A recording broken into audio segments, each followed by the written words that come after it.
Hello friends, this is Jay and today I am going to show you how you can remove a physical volume from a live volume group. So let's start. So we'll start with the reasons for removing a physical volume. Why you will need to remove a physical volume.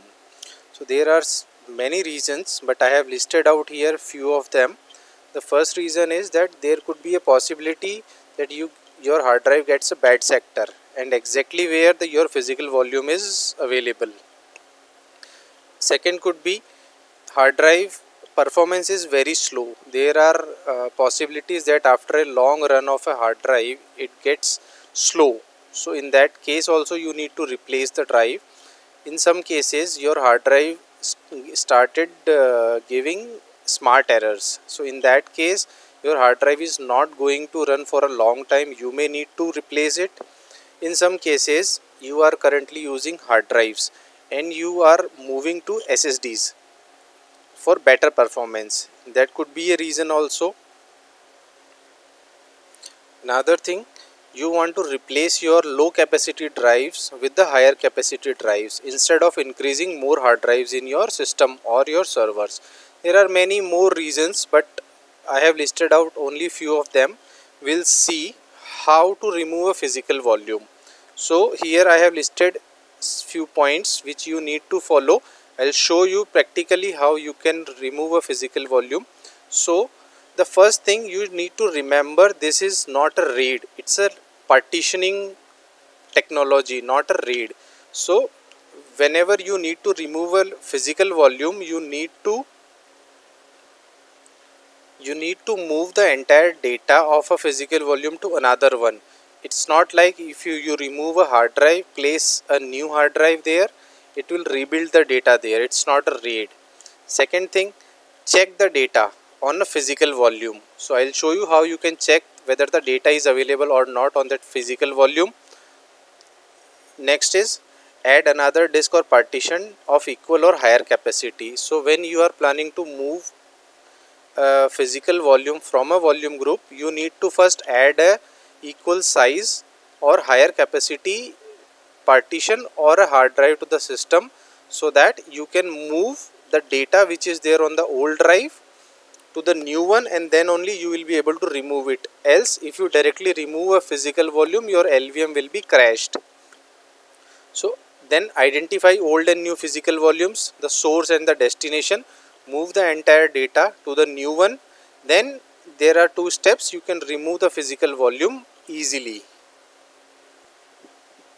So now it's time to live show. Let's check out how you can do it on a server. So this is the server. Earlier we used this machine as for previous commands.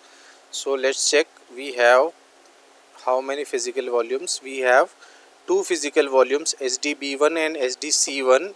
This belongs to test volume group. Here we can see the entire SDB1 volume physical volume is being used and the SDC1 volume is not used. There are 100% free space available. So my data could be available on SDB1. Let's see LVS.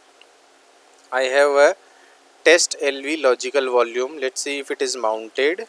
DF-H. Yes, it is mounted on MNT. Let's go to MNT.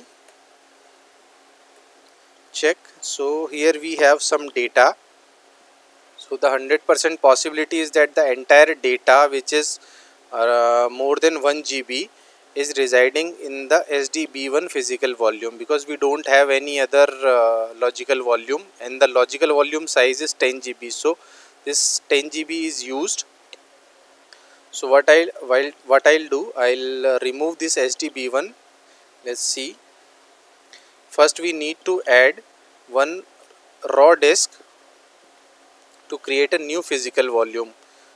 Just a moment, I'll add a disk and let's show you how to do this. So I have added one more disk. Let's see, LSSCS SCSI. So I have recently added a disk SDD.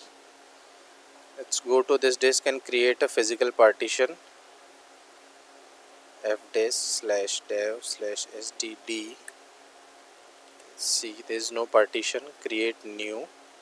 It's primary, default, default, default. Let's see. So I'll tag it with the T. LVM code is 8E. It is tagged with Linux LVM. Let's see. Cilium W for write the changes. Fine. Now create a physical volume. DD1. So physical volume is successfully created. Now extend the existing volume group with the new physical volume. Extend. Volume group name is test, and I am adding SDD1. Fine. It is successfully extended. Now let's see PVS. So now we have one more physical volume, SDD1. The capacity is around 20 GB. Fine. Go to VGS. In the test volume group, now I have 29 GB.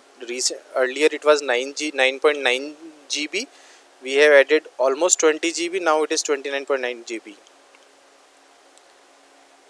Now PV display /dev/sdb1 will see the details of SDB1 which we are going to move.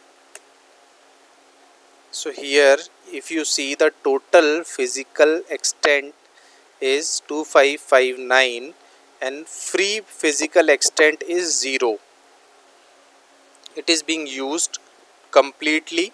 So I am going to move the entire data from SDB1 to SDD1. PV move /dev/sdb1. This is the source physical volume. /dev/sdd1. This is the destination volume. So this command will move the entire blocks of data from SDB1 to SDD1. Let's press enter. It is going to take some time and it will show you the progress in percentage in regular intervals. I'll pause this video for some time till it is completed. Yeah, okay, it took a while but it completed successfully, 100%. So now the entire data in blocks has been moved to SDD1. Let's see PVS. Now if you see SDB1, free physical extent is almost 10 GB. Earlier it was 0, and I have 20 GB of SDD1. Now the free is 10 GB. So this 10 GB has been moved to this particular physical volume. Now I am free to move this particular SDB1 physical volume. And guys, if you have noticed, I am sitting into the mount point where my logical volume is already mounted. I have moved the data seamless without any problem online. So now we should remove SDB1 from volume group. VG reduce, VG name, and the physical volume. So removed SDB1 from volume group test. Let's see VGS. If I see again, still I am having two physical volumes. One is SDC1, another is SDD1. And the volume size is 29. Earlier it was 39 GB. Now go to PVS. If you see, it has been removed from the test volume group. Let's delete the physical volume. PV remove /dev/sdb1. Labels on physical volume has been successfully wiped. Now I can go and I can directly remove the physical disk, or I can delete the partition where I have created physical volume. Let's see PVS. Here you will not see the SDB1. Now my system is running, my volume group is running from the SDC1 and SDD1, right? So this is how you can remove a physical volume or a physical disk from a LVM online when your system is live and running. So thank you guys.